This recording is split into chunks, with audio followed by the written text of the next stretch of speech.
Hello, hello, hello mga kadanmals. Magandang umaga, magandang tanghali at magandang hapon sa inyong lahat.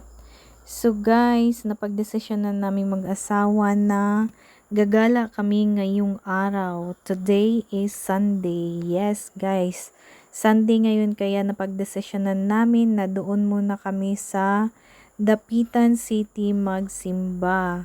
At dahil first time namin pumunta doon or magsimba doon, ay super excited ako guys. Yes, tara guys, samahan nyo kami at tayo na't maglakbay! So guys, dinala namin tong dalawang chikiting namin dahil first time nilang makapunta ng Dapitan City. Yes guys, itong panganay ko guys ay 12 years old na at itong pangalawa ko ay 10 years old. At hindi pa sila nakapunta sa Dapitan City. Ngayon pa lang guys. So fast forward, nandito na tayo sa Dapitan City. Hindi ko alam kung anong barangay to guys, pero alam ko nandito na kami sa Dapitan City. Meron ngang pumarad dyan guys, hindi namin hinintuan kasi wala kaming alam dito sa Dapitan. So nandito na tayo sa church ng Dapitan pero wala pa siyang misa kaya dito na lang muna kami nagsindi ng kandila sa mga santo. Kasi nagtanong kami sa nagtitinda ng kwek-kwek dito sa labas ng church. Alas 4 pa daw ang misa. At maaga kami nakarating dito guys. Yes guys, maaga kami nakarating. Alas 3 kami nakarating dito at alas 4 pa yung misa. Kaya nagutom sila at kumain muna kami ng ating paboritong street food. Kumain muna kami ng kwek-kwek, ng hotdog, ng tempura guys. Tempura is my favorite. At parisan ng buko juice. Ganito talaga kami gagala guys kapag may nakita kami street food ay hindi natin yan papalagpasin. Kakain at kakain talaga tayo guys. Si Ella Bells ay kwek-kwek talaga agad ang in-order. At si Boborge naman ay yung hotdog tsaka tempura. Yan lang naman kasiyahan natin guys sa pagdating sa street food, 'di ba? So tara, let's go kain-kain na. Nakakamura kasi tayo guys pag sa street food tayo kasi ang mura lang din ng bilihin. Patawid gutom lang naman to kaya gora-gora na tayo sa street food. Kasi pag sa fast food tayo, kulang yung 1,000 natin. Pag sa street food, naku, sobra-sobra na yung 1,000 natin guys. Kaya pag lumabas, tara, gora na tayo sa street food. Hindi naman to palagi guys na kumakain kami ng street food kasi minsan lang naman kami lumalabas. Once a week lang naman. Kasi nakakasira din naman yung street food pag palagi nating kinakain. 'Di ba guys? Haha. Charot lang. Kung maririnig nyo guys, meron tayong tilaok ng manok dyan habang nagvo-voice over tayo dito. Kasi maaga ako nagvo-voice over at ang daming manok na tumitilaok. Pagbigyan nyo na yan guys. Gustong sumama sa voice over ko. Charot lang. Pagpalagay na lang din nating banding na lang din namin tong family guys kasi minsan lang tayo makakalabas at minsan lang tayo magkakaroon ng pera. Charot! Sana all may pera. At pagkatapos namin kumain guys ay napagdesisyonan muna namin pumasok dito sa simbahan nila kahit wala pa munang misa. Magdasal muna tayo at hilingin natin ang kapatawaran ng ating mga kasalanan. So ayan na guys, nakapasok na tayo guys at nagustuhan ko yung kanilang simbahan guys. Ang ganda-ganda ng kulay guys. Oh, parang ano, yung candy, yung dynamite na pink, 'di ba? So ayan yung ano niya. Sayang at hindi kami maka-attend ng misa dito sa simbahan nila. Gustong-gusto ko pa naman pero siguro next time na lang guys. At dahil nga napaaga ang dating namin sa simbahan guys, ay dito muna kami dumiretso sa Rizal Shrine. Dapitan City, dito sa Rizal Park. So dito sa entrance guys ay may nakaabang na logbook. Kailangan nyo munang mag-logbook bago kayo makapasok at maggala-gala doon sa loob. So ako na lang muna ang nagsulat guys at pangalan ko na lang ang sinulat ko dahil isa lang naman ang dapat ilagay na pangalan at maglagay na lang muna kayo kung ilan ang babae at ilan ang lalaki.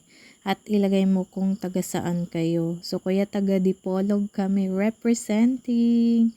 Charot lang. So unang madadaanan mo dito sa right side ay yung museum. So ayan, papasok na tayo dito guys. Nandito lahat ng alaala ni Dr. Jose Rizal. Maalala nyo dati guys, nang estudyante pa lang tayo or sa mga estudyante dyan. Mula elementary, high school, college, ay hindi talaga mawawala yung history ni Rizal sa klase natin. Dati nung nag-aaral pa lang ako ay hindi ako nakinig sa history ni Dr. Jose Rizal. Kaya ngayon ay nagbasa-basa ako sa kanyang mga nakaraan. Maraming ang katanungan si Ella Bells dito guys kung ano yung mga damit niya yan, kung bakit malaki yung pantulog niya, ang laki-laki daw. Kaya sabi ko naman dati nung unang panahon, hindi naman maarte yung mga tao. Kahit anong damit malaki man or kung anong itsura ng damit, hindi naman sila namimili. Basta meron silang sinusuot.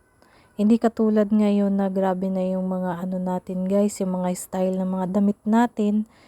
At lagi talaga nating tinitingnan kung bagay ba sa atin or kung ano-ano pa. Nagtaka kasi si Ella Bell sa sobrang laki nung pantulog ni Dr. Jose Rizal. Kasya ba daw yun sa kanya? So, meron pa pala sila dito sa taas at natagalan kami dito sa baba dahil nagbasa-basa pa kami dito at pinapaliwanag pa yung ibang katanungan ni Ella Bells. Marami siyang katanungan guys at hindi ko lang alam kung natapik na ba to sa grade 4 last year kasi ngayon grade 5 pa lang siya, kakapasok pa lang ng school.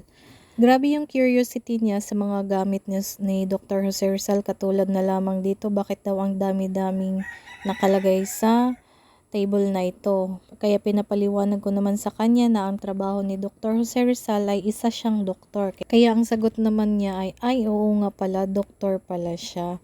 Kaya nga Dr. Jose Rizal eh. At pumasok na nga kami dito sa kwarto na may bangka at may nakita siyang mga kasamahan ni Dr. Jose Rizal na nakaputi at ang dami-dami na naman niyang katanungan. So, nagbasa-basa na naman kami upang siya ay maliwanagan. Yung kuya niya kasi guys ay alam na yung kwento ni Dr. Jose Rizal kasi grade 8 na siya. Kaya nagbasa-basa na lang siya, siguro refresh na lang sa kanyang kaisipan. Pagkatapos namin sa museum guys ay pumunta kami sa clinic ni Dr. Jose Rizal kasi na-curious si Ella Bells na kung ano yung laman ng clinic niya. So pumunta kami sa clinic ni Dr. Jose Rizal at hindi na namin na-videohan kasi saglit lang kami doon kasi wala namang laman doon guys at sabi niya punta na lang tayo sa bahay ni Dr. Jose Rizal. So sumama na lang kami dito sa karamihan guys kasi meron silang kasamang tour guide at cameraman. Charot! Mas maganda pa rin kasi guys kung pupunta tayo sa isang lugar at meron tayong tour guide na kasama kasi mas magandang nakikinig kaysa nag-e-explain. Charot lang. So pagdating namin dito malapit sa bahay ni Dr. Jose Rizal guys ay merong isang malaking puno na sobrang tagal na nito at ang tawag ng puno na ito ay isang baluno. Ayan guys. At nagpa-picture nga kami sa isang puno na yan guys at pagkatapos ay umakyat na rin kami kaagad sa bahay ni Dr. Jose Rizal. Akala ko nga hindi to paakyatan guys eh kasi 'di ba ang linis-linis. Kita niyo naman yung sahig guys, sobrang linis. At meron talagang nagme-maintain sa paglilinis dito guys. At pagkatapos namin mag-explore dito sa loob ng bahay ni Dr. Jose Rizal guys, ay nakita niya itong kusina ni Dr. Jose Rizal. Kaya ayan na yung ginawa niya guys, nag-explore siya at ginamit niya yung mga gamit dyan. At ang sabi pa nga niya guys, bakit daw ang bibigat ng mga gamit dyan? Kinakabahan nga kami guys, baka mabitawan niya at magsibasagan yung mga yan. Kaya sabi ko, ingat-ingat na lang, hawakan niya ng mabuti. Sa lahat ng pinuntahan namin guys, ay dito siya nag-i-enjoy at dito kami nagtatagal kasi nga, ginamit pa niya yung mga nakalagay dyan at naghuhugas pa yan siya at nagluluto pa yan siya. Hindi ko nga alam kung bawal to ipagamit tong mga gamit dito guys, kaya lang, kinuha na niya at wala namang nakakita, charot. At ang sabi ko ay bilisan na lang niya, baka mahuli kami, charot. Ano yun, magnanakaw? Hindi ko naman nakalain na ito yung kusina ang magugustuhan niya sa lahat ng pinuntahan namin guys. Yung kuya niya chill-chill lang, tawa-tawa sa kanya, tingin-tingin. May mga kabinet pa nga yan siyang pinagbubuksan dyan guys. Nakakatakot, baka mamaya pagbukas ay may ahas. Parang kaibigan mo ba, ahas? Charot. Speaking of ahas, marami talagang ahas dito guys. Kasi malapit to sa kagubatan at ang lapit-lapit lang ng mga puno dito guys. Kaya ingat-ingat dyan, may ahas. So ayan, tawa-tawa lang yung daddy niya kasi natutuwa sa pinaggagawa niya. At ayan, pinipicturean ko silang dalawa para magkaaway kasi ang magkalayo. So pagkatapos namin dito sa kusina guys, ay pumunta kami sa dormitory ni Dr. Jose Rizal. At iniwan na nga nila ako kasi syempre, nagbi-video-video pa tayo. Ayan, ang bilis naman nilang maglakad. Hoy, hintayin niyo ko. Baka kagatin ako ng ahas dito. Pupunta pa nga sana kami doon sa pinakamalaking bato, guys. Kaya lang si Ella Bells ay nanakit na yung kanyang paa. Kasi nga, naka-heel siya. At hindi niya ine-expect na maglakad-lakad pala kami dito. Kaya naka-heel siya. Akala niya magsisimba lang kami. Ayan, papunta na kami sa dorm ni Dr. Jose Rizal, guys. Nagpicture-picture lang kami dyan. So, hanggang dorm lang kami, guys, at umuwi na kami kasi nga nanakit yung paa ni Ella Bells. Kaya salamat sa inyong panunood, guys. Hanggang sa muli. At sana, guys, ay i-follow nyo ang aming Facebook page. Salamat. Bye!